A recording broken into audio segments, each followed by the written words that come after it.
Hello and welcome to the Ratio Podcast. I'm your host, Johnny Ray, and as always, we're coming to you from beautiful downtown Athens, Georgia. We got a great show for you tonight. We got returning champion, Mr. Steven McDonald of Redd Kross and the Melvins. And if you want to see both bands together, they are finishing up a tour together. So you still got about 3 or 4 more dates left when this comes out. And I highly urge you to make it out to this. One of the best shows you can see. I was lucky enough to see it a few years back. And I can't say enough about both of these bands. They really are the heart and soul of what this podcast is all about. You know, Redd Kross was formed many years ago. Steven, started the band with his brother Jeff. And it's just a rock and roll juggernaut. And I still believe there is plenty of time left for them to take over the world. And I see it coming to fruition. And you'll see it as well when you see this amazing documentary. And enough of my chatting. Let's get Steven on here to discuss all things Redd Kross and the Melvins. All righty, we are here with the mighty Steven McDonald of the Melvins and Redd Kross. Yeah. Welcome back to the Ratio Podcast, man. It's so good to see you. You're out on the road with the Melvins. How's the tour going so far? It's been really fun, and thanks for having me back on the podcast. Yeah, man, it's an honor. And you've got Cody Willis back on this tour. So what is it like to play with that, twin drum attack every night? It's a blast. It's a lot of fun, and. So we have 2 drummers, and now I play with 2 bass amps. so you're picking up the slack. Yeah, so I'm trying to do my best to keep up with them in all ways. Right. Well, how far do you go back with the Melvins and like Buzz and Dale and? I've known them for a long time. I've known them since the early '90s. They, I think the first time I ever saw them play was actually not the Melvins. I saw them jam with Yoko Ono. Wow. At the Roxy in Los Angeles. Oh my God. That's amazing. Yeah, she had a band briefly with her son Sean called, what was it called? Ema. Yeah. And they played the Roxy, and I forget what song. Did they play Don't Worry Kyoko? I'm not sure, but they came up at the end and they jammed.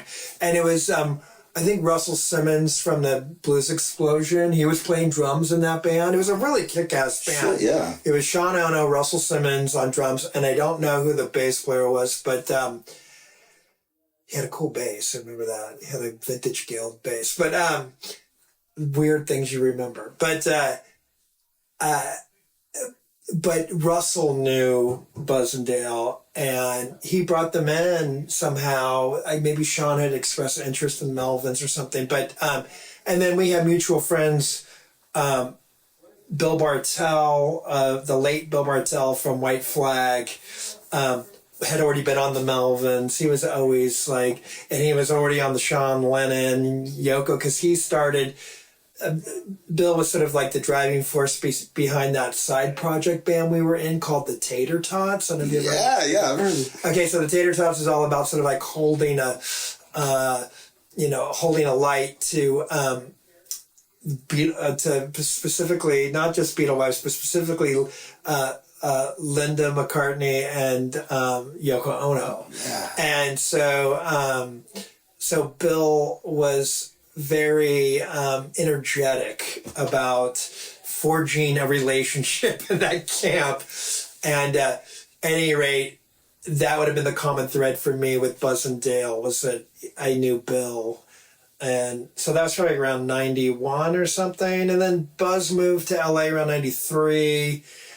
And we would be in phone contact quite a bit, even though we were living in the same town. But and then, I don't know, and then, so we just kind of kept tabs on each other a little bit. And then, but I really started playing with the Melvins back in 2015. Yeah. So it's been going for a while now. It's like, my first tour was 2016. Yeah. Well, it brings a whole new element to the Melvins. I mean, I've been going to Melvins shows as long as I can remember. And Okay. it's something that people really look forward to, and I think you bring an entertainment, facet of the Melvins that's just so infectious. But let's talk about Redd Kross a little bit. I was going to get in touch with you last year because you put out Redd Kross, aka the Red album. Yeah. And it's a straight up mind fucker of joy and a cause for celebration. And I don't say that about many double albums nowadays. So how did you hit upon such a prolific phase? I mean, there's really every one of it, every song on it is a banger. So tell me about how that album came together. Yeah, thank you so much for saying all that stuff. Well, originally I was just trying to make the strongest album we could make, and I started writing a lot while I was on the road with the Melvins, actually. And then there was the pandemic, so I wrote a little bit during the pandemic. But my brother's always been the predominant songwriter in Redd Kross, and I always kind of would just add a riff, or I'd be in the room and encouraging him, and he would often feel like he would kind of share the credit with me. I always felt like he was really doing the heavy lifting, but this is over the course of many years. And so in the last 5 years, I think I became more like, I got to try to write some lyrics. I got to try to finish some songs on my own. And also, I'm married to a great songwriter, Anna Warrenker. Absolutely. And then my brother's married to a great songwriter, Charlotte Caffey. So I kind of always felt like, in many ways, they were the songwriters in the family. And that I was more of maybe a producer, or just more of a supportive role. And anyways, I just made it a bit of an initiative for myself to try to I'm old enough now to express myself, I guess, And so those were sort of the impetus for me to do that, and to write more. And then I just kept pursuing my brother, and I would send him demos I had finished, and he was sort of, yeah, that's cool.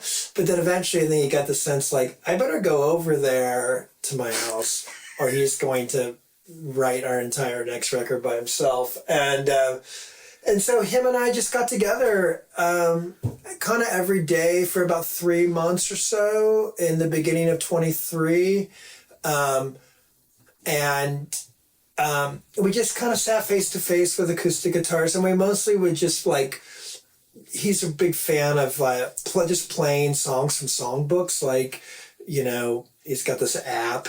So we were just playing Bowie songs and Cat Stevens songs together and Beatles songs.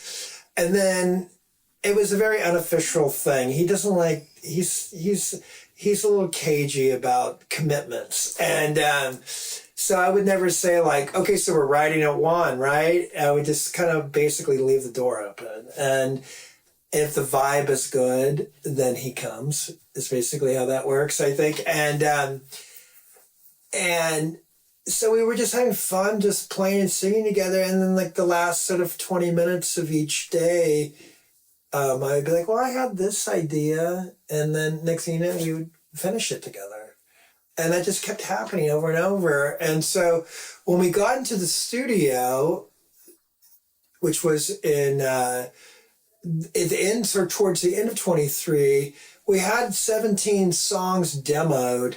But I was only thinking that we would maybe record 13 of them. And then, just thinking let's just make sure we've got the strongest tunes and all that crap. But it went so well. And then the other thing happened was that we learned while making the record, we were going to have to find another label to release the record, because Merge couldn't guarantee a summer release for us, which was disappointing. It's a summer record, totally. It was disappointing, and I had told them well in advance. They had enough time to carve out some space for us, but I think they didn't, for whatever was going on for them, they didn't want to commit to it. So when we realized, because I was trying to get it done by the end, by holiday, by New Year's of 23 or 24, and so I wrote Merge on like January 2nd, like we're almost done with the record, and June, July, that's our window, and they're like, well, I can't do it, and I'm like, really? And they're like, we can do September or October, and I was like, I knew that was our window because like Melvins weren't touring, Buzz was doing a solo tour, and so I told my brother the depressing news, and Jeff just said, well, if we've got more time, let's just record all of our songs and let's put out a double record. And basically he was still competing with like Zen Arcade or whatever in his mind. And so it was one of those things where like what was originally like, disappointing, discouraging turned out to be like this great thing where we just found ourselves encouraging ourselves into making a double record, which we've never done before. We've always talked about. And then, so we had those 17 songs. And then there was the 18th track was the title track to the film Born Innocent, which we had recorded during the summer. And we originally thought that was going to be just a track by itself. He wanted an exclusive track. He was kind of hoping to put together a soundtrack for the movie, but I guess it just would have been a compilation of our old songs. So it was sort of like a greatest hits or something. I don't know. But anyway, at some point when I realized, well, if we can get that song back, then we'll have 18 songs. And that's how many songs are on Exile on Main Street. So that's a legitimate double record. Yeah. And so that's how that was. That's a very long answer, but that's the short and long of how that happened. And I think Zen Arcade's a great comparison to it. I mean, tell Jeff that, Yeah. Well, since last we talked, you guys did a documentary, Born Innocent, the Redd Kross Story, directed by Andrew Reich, which has been receiving acclaim wherever it's shown. And how did this come about? And more importantly, how difficult was it to go through some of these memories? Yeah. I mean, it was a little challenging. How it happened was, actually, we should also mention the person who gets cinematography credit in the film, Steve Appleford, is a local writer in Los Angeles. He writes for LA Times a lot, and he's a photographer. He's written pieces for all my bands at different times. And our bands that I've been in, and he's great. But he was sort of the common thread because a little over a decade ago, another person tried to started a documentary about Redd Kross, but then eventually realized maybe he had bitten off more than he could chew because it's such a long story or whatever, or it'd be it's going to be a challenge to turn that into like a viewable amount of time, like a 90-minute piece. And but Steve was the cinematographer with that director, and that guy left, but then Steve held on to that footage, and he said he was really the common thread that goes back over a decade. And then Andrew reached out to me about 8 years ago, and I think he just really liked our Researching the Blues record. And then he heard me on Damien Abraham's podcast, Turned Out a Punk, which is this lead singer of the band Fucked Up, the Canadian band Fucked Up. I did his podcast, I guess, like 10 years ago, and I told that crazy story about my abduction when I was a teenager. Yeah. And I think Andrew had been a fan since he was a teenager, but then he heard that story, and he had said to his wife, someone's got to make this documentary.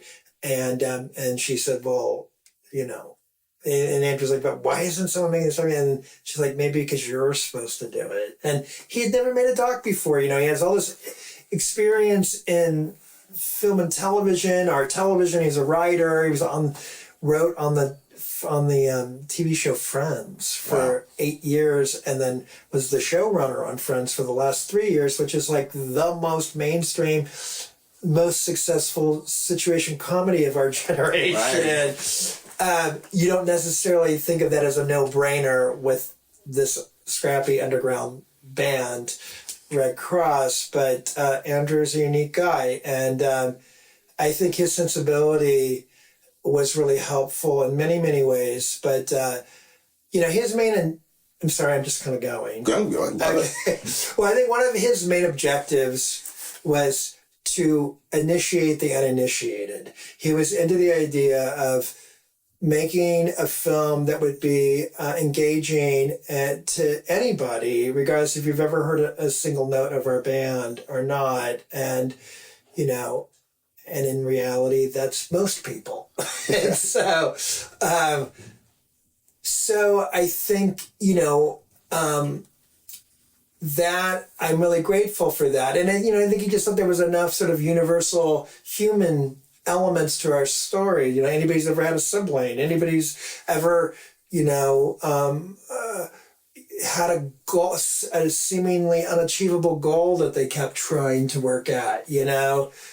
These are kind of universal human experiences that I think Andrew thought that if he could tell the story in a way that was, you know, captivating, that it would bring more people into our world and spread the word about us. And so that's why I was so gung-ho on this idea of getting a record out in time for when the movie came out, which we never quite knew when. And the movie's still kind of slowly coming out in different formats, and it seems like it's going to go on for a while. Currently now being streamed for rental, and then I know they're working on a DVD with extra footage and all the extra stuff, because he was very intense about keeping it under 90 minutes. Part of that, like, you know, initiate the uninitiated concept. So, you know, I mean, and that was just my thing, like, I have to have a record out, because if he gets a, you know, at one point we were hoping like he'd get on Netflix or something, and maybe that could still happen, but I'm just thinking, like, if it ended up in a really mainstream venue, it would be a shame if there was suddenly more interest in us and we didn't have new material for people to immediately find. I just thought that would be a shame, because I still am ambitious about the band, you know. You know, you talk about it being 90 minutes. We were talking about The Kids Are All Right earlier, and I think that's a good kind of intro to The Who. But you take the Sparks documentary. Yeah. Amazing. Yeah. But 2.5 hours long, and like an average fan is maybe going to be like, I can't do this anymore. But this is like the perfect, like, I don't know, feel, and then having the record behind it.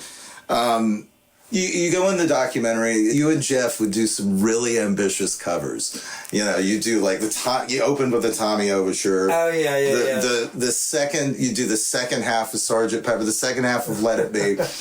If you guys were starting nowadays, what ambitious covers from like 15 years ago do you think you guys would be tackling? Oh, yeah. Well, I mean, it's weird to think, because that is the time frame. I mean, like, when I think about the fact that when we started, the Beatles had only been broken up for, like, you know, well, actually, in reality, when we first started, our first recording, 79, a decade. That's insane. You know? So by 1985, when we were actually, like, starting to, you know, be able to play covers and do these songs, it was only like 15 years. But, you know, I don't know. I mean, I don't know if it's just my age or generation. I mean, I don't know that there's the same kind of, I mean, if I think back 15 years from now, it's like, what is that? That's the White Stripes. You know? Yeah. And they never really made like side 2 of Abbey Road, you know. Right. But I mean, and I have covered the White Stripes before.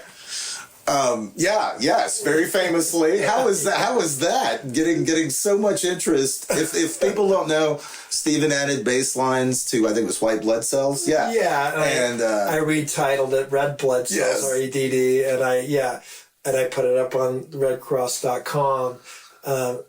So, you know, and I got some attention for that. But that was great. It was really fun. It was interesting, and I suppose I didn't realize at the time, like, you know, that it could have been viewed as something, you know, like something that they would have been angry about.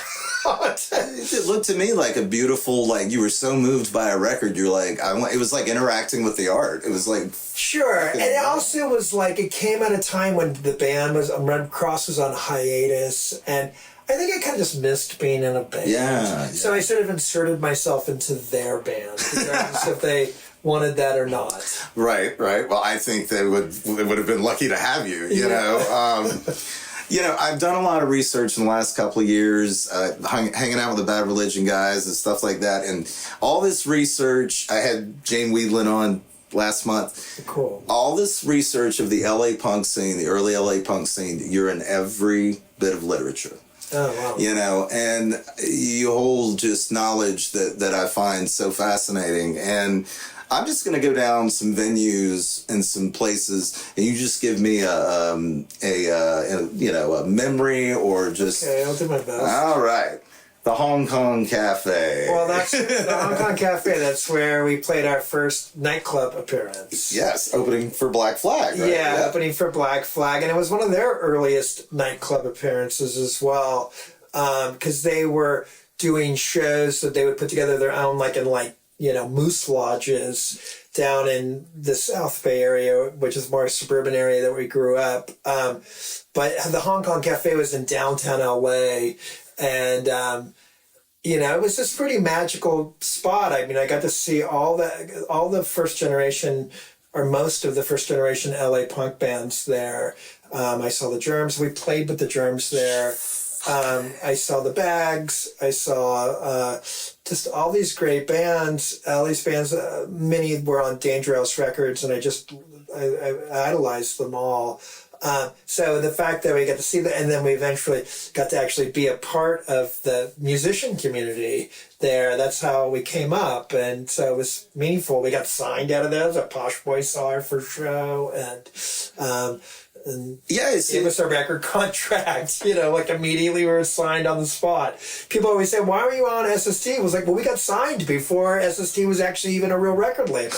Well, that's what's so cool to me is there's no big dog in the yard. Then it's like y'all are all coming up together, and it's just this group of legends. When you look back on it. Well, yeah. I mean, look back. I mean, at the time it was very humble. It was very small. It was probably similar to different eras of the Athens scene. Absolutely. It was small. The Starwood. Well, the Starwood was an amazing spot, and we actually never got to play the Starwood, but we were scheduled to play, but the place closed down the night before or the week before. The Starwood, I saw many great bands, and it was this place in West Hollywood, and it was this weird gathering place where you would get, so you had the punk rockers, and there was a live room, but there was also a discotheque. Often Rodney Bingenheimer was spinning records, but it would attract this sort of late 70s glam rock scene, but kind of before the hair metal, the scene that Nikki Sixx would have come out of before the hair metal thing happened. So, more like the remnants of the glitter scene. And so it was this weird, and those two groups weren't necessarily musically interacting with each other, but socially at the Starwood, because they had those two rooms, you would, maybe the Germs were playing in the big room, but then you would have all these dudes who look like they're in the suite, hanging out in the parking lot, and it was a really interesting mixture of people. And I know that's the first thing that comes to my mind about Starwood. Well, you mentioned Nikki Sixx. Did you, a lot of these hair metal guys, were they coming, did you witness a lot of them? Ease up, Nikki. We're just telling fucking stories here. Did you witness a lot of those guys trying to come down and poach ideas? Well, I know in the movie there's some clip in our doc where Jeff on stage says something about Nikki Sixx ripping up our shit. I think he was just being funny. But and I didn't mean Nikki specifically. I just meant, did you have a lot of that? Because people seem to forget there was a real delineation line between metal and punk. Yeah, there was, and especially around that time, because I'm talking about when we're talking about Starwood, we're talking about from 79 to 81 would have been the time that I would have been hanging out there. And so that's a good chunk of time before the hair metal thing really went into full effect, which was more 83, 84, yeah. 84. By 84 it was in full. And that was the Sunset Strip area. That was the Whiskey to the Rainbow, which is this one block in West Hollywood, became this densely populated hair metal. Now, I was going to mention that area because, I've spent a lot of time on that 900 block that goes, starts with the whiskey, the Roxy, and then the Rainbow. Yeah. And when I was much younger, I spent a lot of time Well, at then the Rainbow. Gazzari's was a little bit further. And Gazzari's was later on the Key Club when I got to LA for the first time. Gotcha. What was did you go in the Rainbow much back then? No, I never went into the Rainbow. I did a little bit later, just for fun. You know, I got older. You know, and the Rainbow's still there, and and it's still as a similar clientele. It's like I think of it as like a wildlife refuge. Yeah. For the hair metal, you know, it's a safe haven. Yeah. And you could go in there, and it's kind of like very similar to what, you know, but it's sad. Like some of the regulars are gone now. Like you know, it was famous that Lemmy was famously always, you know, warming his bar stool and and a delight to talk to. Yeah, right. I never tried. He would. Was he totally seriously? He was totally the like, nicest fuck off, kid. No. I went in there one night. The first time I was in LA in my late 20s, I had to drink 3 drinks before I got my nerve to go talk to him. Yeah. And I said, "Can I buy you a drink, Lemmy?" And he goes, "No." And I was like, "Okay, sorry to bother you." And as I'm walking away, he just grabs my arm and he goes, "I'll need one in a minute." And we talked old 45s for like 2 hours. You talked what kind of 45? Just old rock and roll 45s. Really? My dad was really into 45s. I know. Well, one thing I love about Lemmy is I've heard that he was like, you know, a real, like, you know, the battle between the Beatles and the Stones. He was a Beatle. He totally was. And he would Beatle freak, you know? He talked about, you know, he said this in a documentary, but he, you know, of course I asked him about seeing the Beatles younger, and he was talking about they were hard men when they came back from, their Hamburg, yeah. But, and also just growing up in Liverpool, just there's a toughness to that too.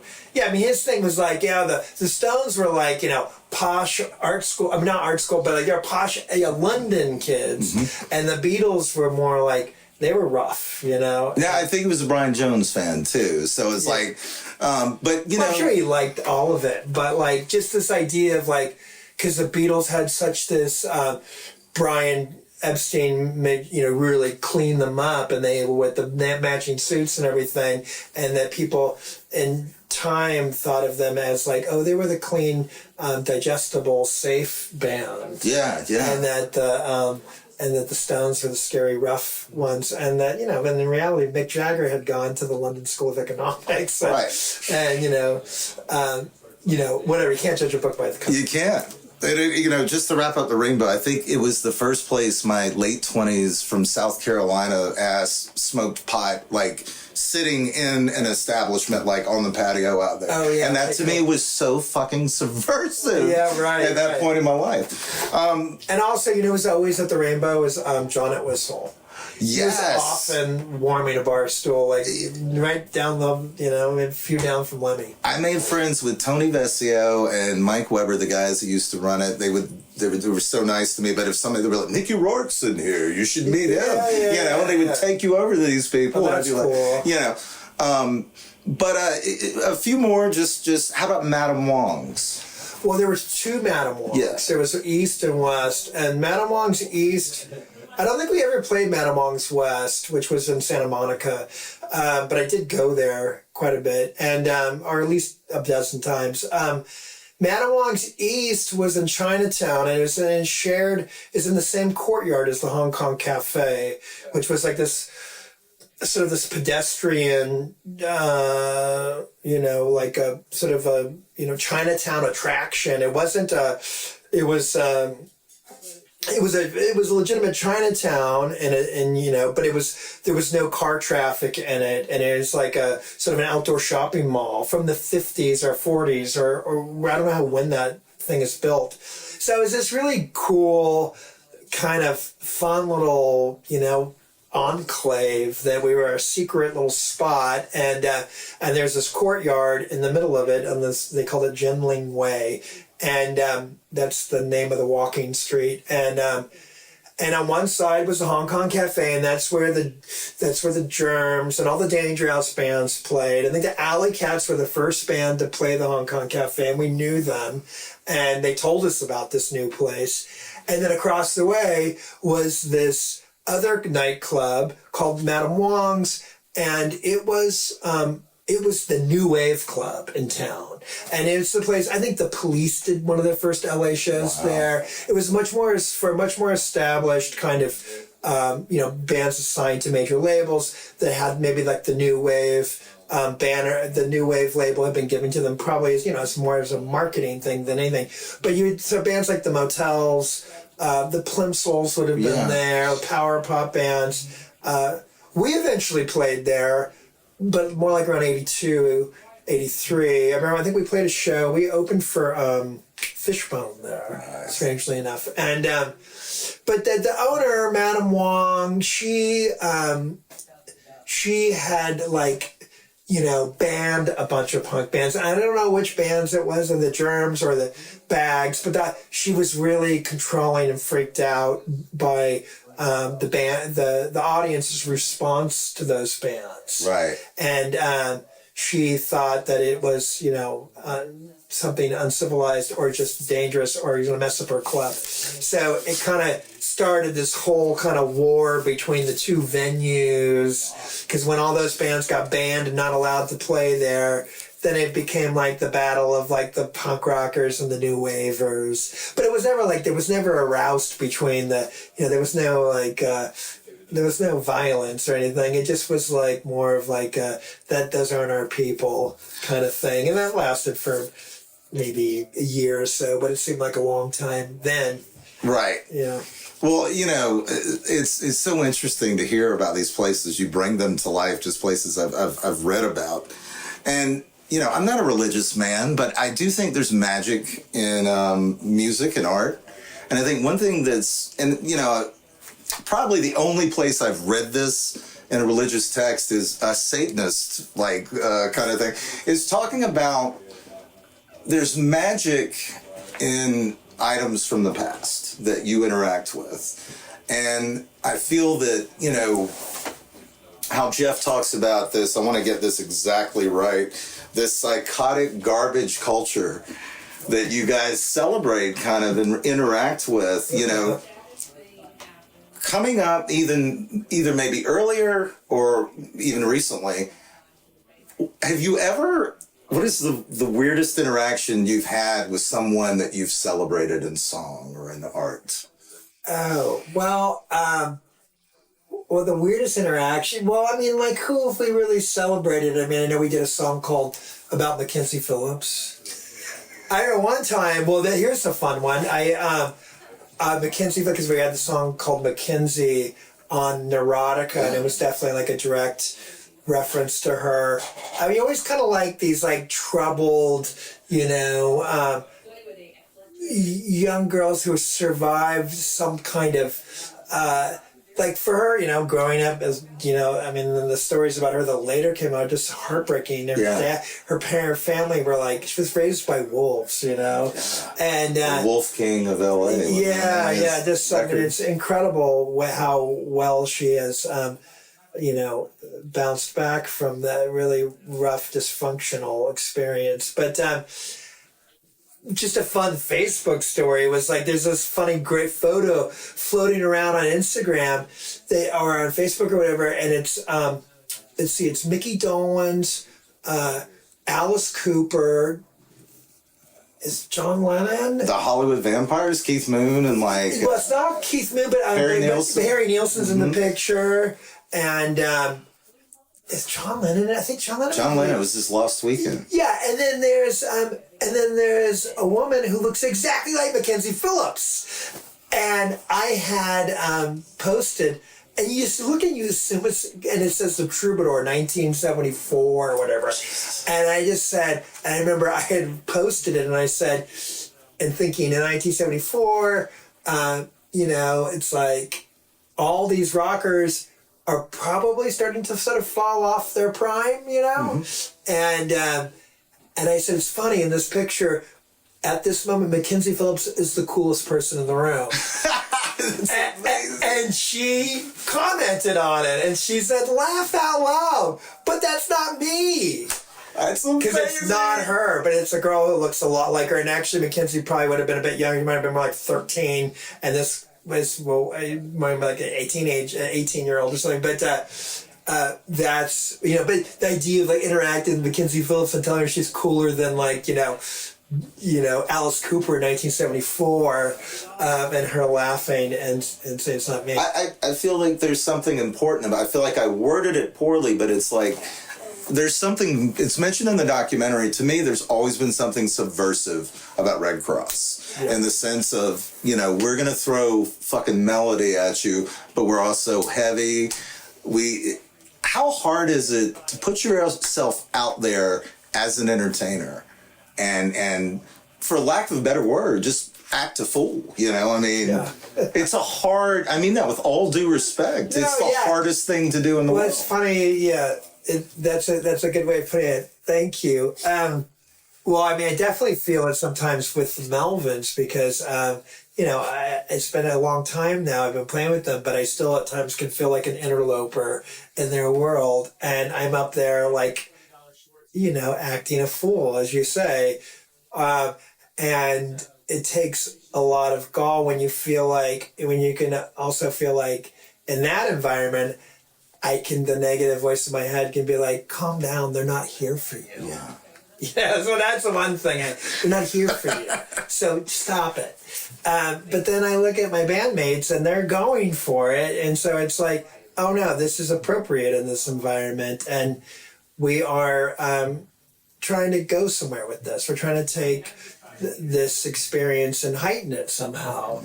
And so this impulse to put on a show in the sort of like Little Rascals sense almost, especially at this DIY level. And so, it's just resourcewulness. It's one of these things where it's like you're trying to make the most impact with the least amount of resource. And so that requires your body doing a lot of the expressing. But, I think with our band, I think that, some of the pitfalls is that we've never been afraid to infuse humor into what we're doing. And I think with rock and roll, that can be a dangerous recipe in terms of on a career level, because people don't want to really, it seems like maybe in the world of journalism or just in the industry in general, it's sort of like, if you're making people laugh in a musical environment, well, then it's not serious. And if it's not serious, then there's something not substantial about it, or that it's somehow, it's not going to be what some other kind of measurement of important. I don't know, but for us, we grew up as influenced by a lot of comedy, a lot of film, right alongside of our favorite musicians. And also, when I think about everything goes back to the Beatles for me, it's like, the Beatles also grew up loving comedy. And that was apparently one of the reasons why they were cool with George Martin, because he was making comedy records and he had worked with their favorite comedians. And I guess he had a bit of a dry wit himself. And so I think there's some kind of important alignment there that, at least for me, people have to be willing to have fun, to make fun of themselves or things, and also I think comedy, or at least my favorite comedians or whatever, I think when they're changing the way you're thinking, they're doing that with opening you up with humor first, and then they're throwing uncomfortable shit out there, but making everybody laugh at the same time, and where topics that could be divisive suddenly become approachable. And I'm not saying that's necessarily what Redd Kross is doing, but I just think it's just a really important part of art, Yeah.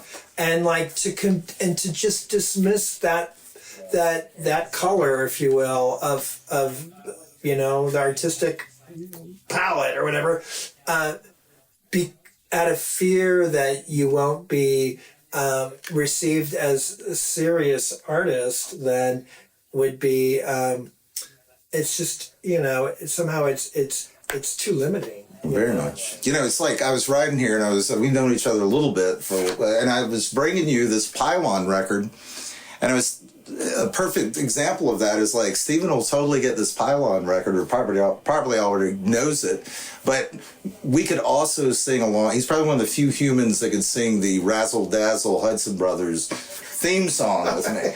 And it's like there's almost like this dichotomy of just the art coming from all different places, and then you guys bringing out all of these influences and bringing it out in art. Sure. Yeah. I mean, my brother is definitely the proponent more than any of us in that sort of,